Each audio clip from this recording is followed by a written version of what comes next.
to noise11.com, Mick Thomas, and another album, Mick. I mean, you've been one of the hardest working men in lockdown.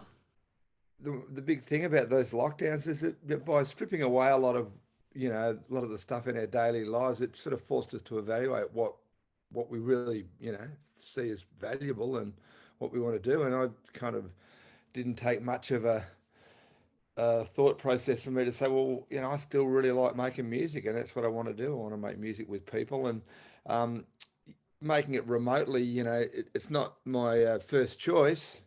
I still want to, the thought of going into a studio with the band is still really up in my mind as my favorite creative occupation. But, at least I was making music and we were all batting away at it. And, just because the way it sort of stacked up with me, with in different areas, like with my publishing, with quite a lot of people who, were happy to sort of book gigs and pay deposits and stuff. I mean, it meant that I was sort of fluid enough that, you know, I could make these records and put time and effort into them, and I could pass that work on to the other people in the band, and to engineers and artists and stuff like that. So I actually sort of saw it as kind of a responsibility thing, that it really did create some work, and for people around me, and it's a way of sort of being part of a community. But really, it was just exciting. When we talked last year, around the time of See You on the Other Side, you were talking about how you had planned to go overseas to record a new album. So is Cities Calling Me that new album that was planned prior to See You on the Other No, Side, or is this a whole new project again? definitely not. It's a whole new project. Which, if nothing else, it means that my kind of my song pool for the next album, whenever that may be, is gone from being acceptable, which I always think you need 15 or 20 songs to make an album. It's gone from being that to being quite huge. So no, this is its own project, really. I just there was just a couple of covers that I got really interested in doing, and then like the two being the Charles Jenkins song, um, "Keeping the Cannons Clean," which I knew from a production that we were involved in. He sang it for that, and I contacted him. I said, "Have you ever done anything with that song?" And he said, "Nah," and he'd forgotten all about it. So I said, "Well, can we?" He said, "Yeah, you go for it." And the Pete Lawler song, "Captain Collingwood," which he just sort of did for a joke. Pete's kind of Pete lives in Pete land, really, and he Pete works. Pete's main kind of um, what would you call it, occupation or thing that he does these days is he does these trivia nights, but he's not just like a guy that gets up there and goes, what's the capital of Peru? Or he has all this music and stuff that he involves in it. And he writes things, and he, you know, does it like he's this incredible. He's got this show that he does, right? And he's always just writing stuff and doing stuff on his own. And there was a show that we were involved with again with Johnny Von Goes, and it was just a show of songs that were particular to the Yarra River, basically. And Pete got up and did out of the blue. And me and Pete have been discussing calypso music, and this is kind of weird because it's we. He was in the weddings for 4 years, and we never really discussed it back then. But we both have this kind of like really enjoyment of Caribbean music, I guess.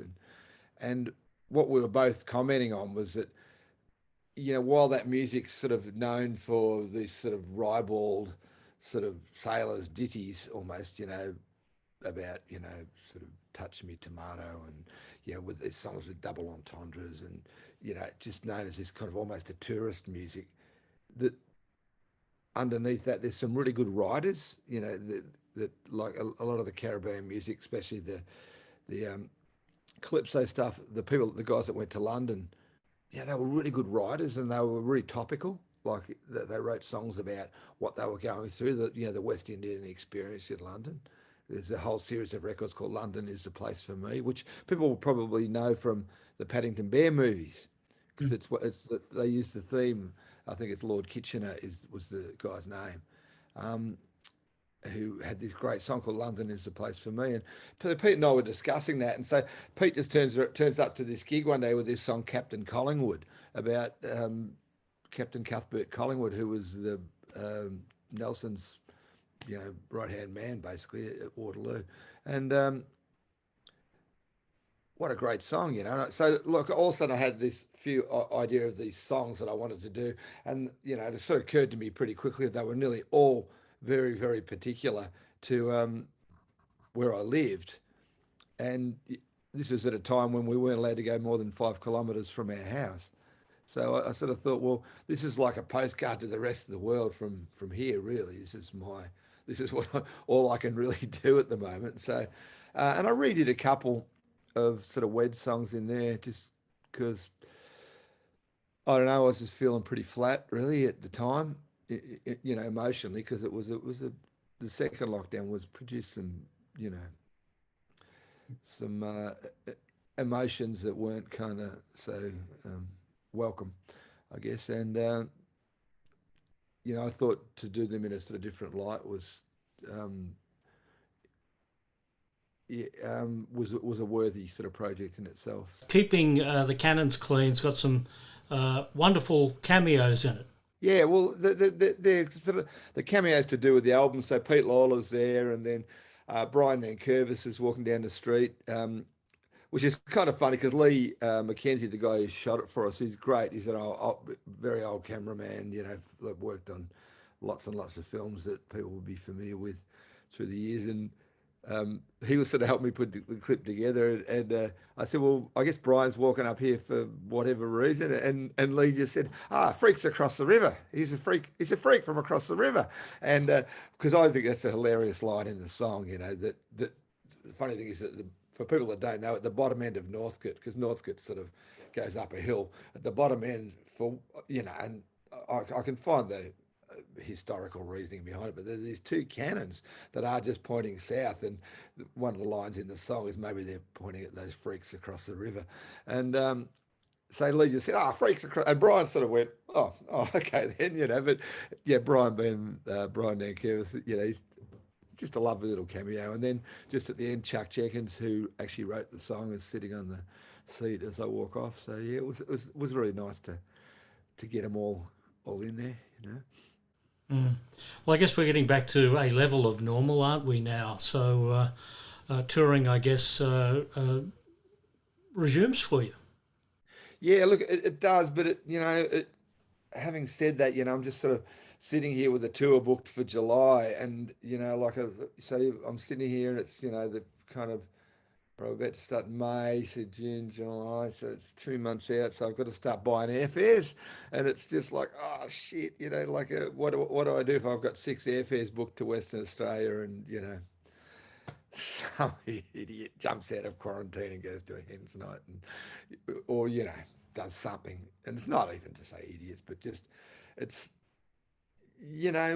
while we live in a country that's been documented as being very successful in terms of its response to the thing, it feels all a bit like a house of cards, that it could, well, like losing Blues Fest that was a real knock for me, like that really, that hurt, and geez, just to watch it was just like sort of trying to grab smoke really in the end. It just, as it sort of faded, it was very disturbing. So yeah, I'm going to have to roll the dice in it. But, having said that, it's probably, going to change this a little bit. Probably going to drive a little bit more on the tour. It's like, yeah, we're starting in Canberra. There's no way we're going to fly to Canberra. We're going to drive to Canberra, and we're going to drive back from Newcastle, because that way, I've got a little bit of insurance. If say something happened and New South Wales got shut down,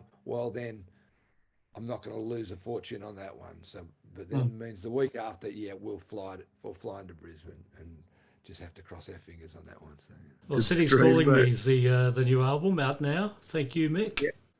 Yep. CD, vinyl, download.